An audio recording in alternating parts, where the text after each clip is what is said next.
अपने मायके में मेहमान मत बनिए। प्रणाम माँ, मैं कल वहाँ आ रही हूँ। बच्चे भी जिद कर रहे थे कि नानी के यहाँ जाना है, मुझे भी आए साल भर हो गया है। नीलम ने माँ से कहा। माँ ने कहा, नीलम बेटी आ जाओ, हम सभी को अच्छा लगेगा और बच्चों से घर में चहल पहल बनी रहेगी। अरे माँ, भाभी से कहना मेरा कमरा अच्छे से व्यवस्थित करके रख दे। माँ ने कहा, अरे नीलम, पहले तुम आ तो जाओ, सब हो जाएगा। फोन में ही सारी बातें करोगी क्या? समीर तुम्हें स्टेशन लेने आ जाएगा। ऐसा कहकर माँ ने फोन रख दिया। अरे श्वेता बहू, नीलम बेटी का फोन आया था, वो कल आ रही है, उसका कमरा व्यवस्थित कर देना। तुम तो उसका स्वभाव जानती हो। सास शारदा जी ने कहा। श्वेता जानती थी कि ननद नीलम का मिजाज कुछ अलग ही है। उसे हर चीज़ समय पर और व्यवस्थित चाहिए रहती है। किसी चीज़ की कमी उसे पसंद नहीं। मायके में भी मेहमानों सा व्यवहार रहता है। अपने बच्चों की तो बहुत ज़्यादा केयर करती है। नीलम बच्चों सहित आ गई। भाई समीर स्टेशन लेने चला गया था। नीलम घर पहुंची और माँ के गले लगकर उनके हाल चाल पूछने लगी। श्वेता तुरंत पानी का गिलास लेकर आई और नीलम से उसका हाल चाल पूछने लगी। तभी श्वेता की बेटी खुशी बुआ के पास आकर बैठ गई और पूछा, बुआ मेरे लिए क्या लेकर आई हो?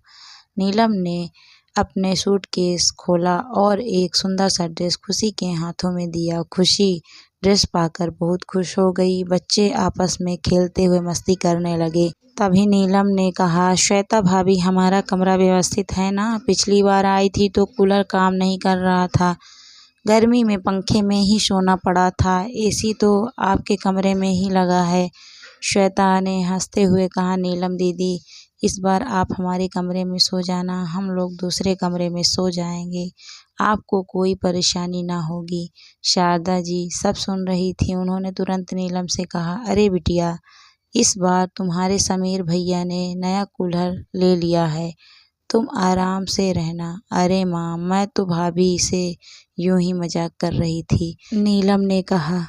श्वेता जानती थी नीलम हर बात में उसे ताना मारती है, पर वो चुप रहती है। श्वेता चाहती थी कि नीलम दीदी जितने दिन रहें खुश रहें, उन्हें किसी बात की तकलीफ ना हो, क्योंकि अब पिताजी भी नहीं रहे, उन्हें पिता की कभी कमी महसूस ना हो।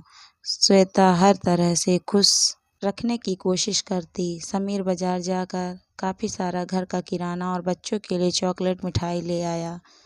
एक दिन दोपहर के वक्त सब खाना खा रहे थे और श्वेता गर्मा गर्म पूड़ी तल रही थी। तभी शारदा जी ने कहा, बहू तुम सबके साथ खाना खाने बैठ जाओ, मैं पूरी तल देती हूँ। श्वेता कुछ बोलती इसके पहले नीलम ने कहा, माँ तुम क्यों पूरी तलोगी, भाभी को बनाने दो, अब तुम्हारी उम्र है क्या ये सब काम करने की? सारा दिन कुछ न कुछ तो करती रहती हो।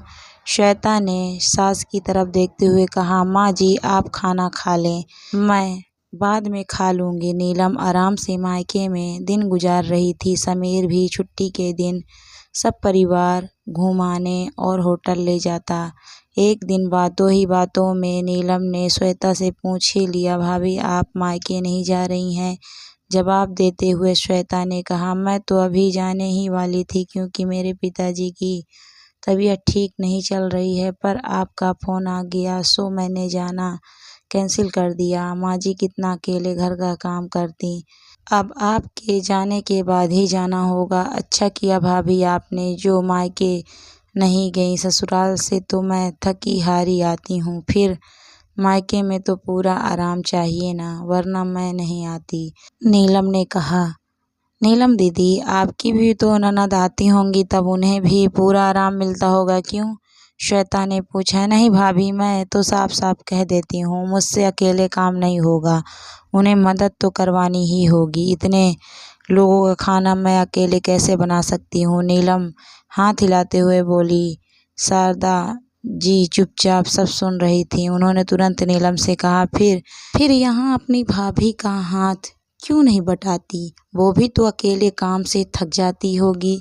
अरे माँ, तुम तो अपनी बहू का पक्ष लेने लगी। ऐसा है तो मैं चली जाती हूँ, भाभी पर बोझ नहीं बनती। नीलम ऐसा कहते हुए रोने लगी। श्वेता जानती थी यह तो उनकी हर बार की आदत है, थोड़ा भी कुछ कहो बुरा मानकर रोने लगती हैं। श्वेता ने बात संभालते हुए कहा, अरे दीदी, माँ जी का ये मतलब नहीं था, आप तो आराम से रहिए, मुझे तो आदत है काम करने की। आप तो हर साल आती हैं, मैंने कभी कोई शिकायत की है भला? एक दिन शारदा जी अपने कमरे में आराम कर रही थी, तभी नीलम ने अंदर आते हुए पूछा, माँ भाभी नजर नहीं आ रही हैं, कहीं बाहर गई हैं क्या? हाँ नीलम, बहू कहकर गई है, कुछ देर में आ रही हूँ, शायद कुछ काम से गई होगी, माँ ने बताया। नीलम ने कहा, माँ तुम्हारा गला कैसे खाली है, चैन नहीं पहनी, कहीं भाभी ने तो नहीं रख ली? शारदा जी कुछ कहने ही जा रही थी कि इतने में श्वेता कमरे में दाखिल होते हुए, लीजिए माँ जी आपकी चैन। शारदा जी ने नीलम से कहा, ये रही मेरी चैन, कुछ दिनों पहले टूट गई थी, सो बहू उसे ठीक करवा कर ले आई। नीलम आगे कुछ ना बोल पाई।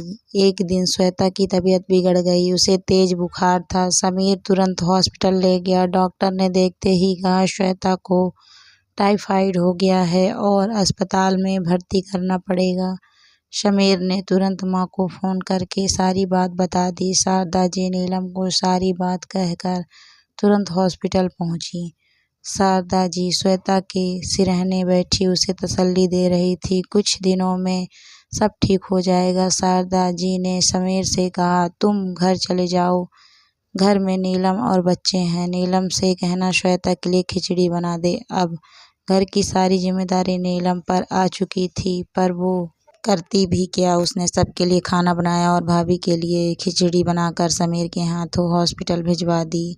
शारदा जी ने श्वेता को खाना खिलाया और घर वापस आ गई। घर आकर देखा नीलम काम कर रही थी और बच्चे भी कमरे में चुपचाप खेल रहे थे। माँ के आते ही नीलम ने पूछा, भाभी की तबीयत कैसी है? शारदा जी ने कहा, श्वेता काफ़ी कमज़ोर हो गई है, कुछ दिन हॉस्पिटल में रखना पड़ेगा। तुम तो अब यहीं हो, मुझे किसी बात की चिंता नहीं, तुम घर संभाल लेना। नीलम मन ही मन सोच रही थी, अभी ना आती तो अच्छा रहता, हर बार मायके आराम करके ही जाती हूँ, अब तो मेरा घूमना फिरना भी नहीं हो पाएगा। सोचा था अच्छी शॉपिंग कर लूँगी, मायके आकर शॉपिंग करने का मज़ा ही कुछ और होता, पार्लर जाकर अपना मेकओवर करवा लूँगी, अब संभव नहीं लगता। नीलम ने कमरे में आते ही कहा, क्या भाभी, हमारे आते ही आप बीमार पड़ गईं?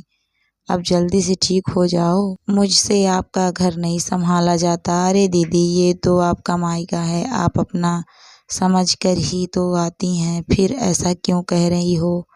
श्वेता ने कहा। एक दिन श्वेता ने नीलम से कहा, मेरी अलमारी में कुछ बैग रखे हैं, उसे ले आओ। नीलम ने जैसे ही बैग खोल कर देखा, काफ़ी महंगी साड़ी और बच्चों के ढेर सारे कपड़े थे। अरे भाभी, ये क्या? नीलम ने आश्चर्यचकित होकर पूछा। हाँ दीदी, आपके आने से पहले मैंने और समीर ने जाकर सारी शॉपिंग कर ली थी, क्योंकि मुझे मेरे पिताजी की तबीयत देखने जाना था। माँ जी ने कहा था मैं मायके चली जाऊँ, पर आप आ रही थी तो मैं कैसे जा सकती थी, पर कहीं अचानक जाना पड़ जाए तो। आप सभी के लिए पहले ही कपड़े खरीद लाए थे। नीलम अपने आप को शर्मिंदा महसूस कर रही थी। नीलम श्वेता के गले लगते रोने लगी। भाभी, मैंने आपको हमेशा गलत समझा और भला बुरा भी कहती रही, पर कभी अपने सामने जवाब नहीं दिया, मुझे माफ़ कर दें। अरे अरे दीदी, ऐसा मत कहिए, आप तो बेटी हैं घर की, आपका तो हक है। अब तो मेरी तबीयत ठीक है, हम सब घूमने फिरने चलेंगे और खूब शॉपिंग करेंगे। शारदा जी सब देख सुन रही थी कि श्वेता कितनी समझदार और सुलझी बहू है। ननद को हमेशा बहन ही मानती रही। समीर ने कभी उसे पिताजी की कमी महसूस न होने दी, उसकी हर चीज़ का बखूबी ध्यान देता रहा, पर नीलम ने भाभी को कभी वो महत्व नहीं दिया जिसकी वो हकदार थी।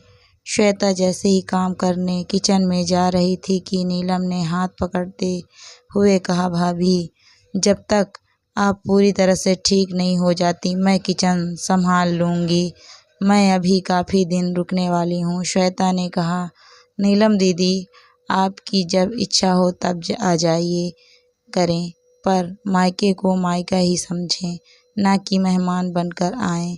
तभी प्यार और अपनापन का रिश्ता बना रहेगा। मायके में माँ के बाद भाभी ही सब कुछ होती है। उनसे प्यार और अपनापन का रिश्ता बना कर रखें ताकि मायके में कभी बोझ ना समझा जाए।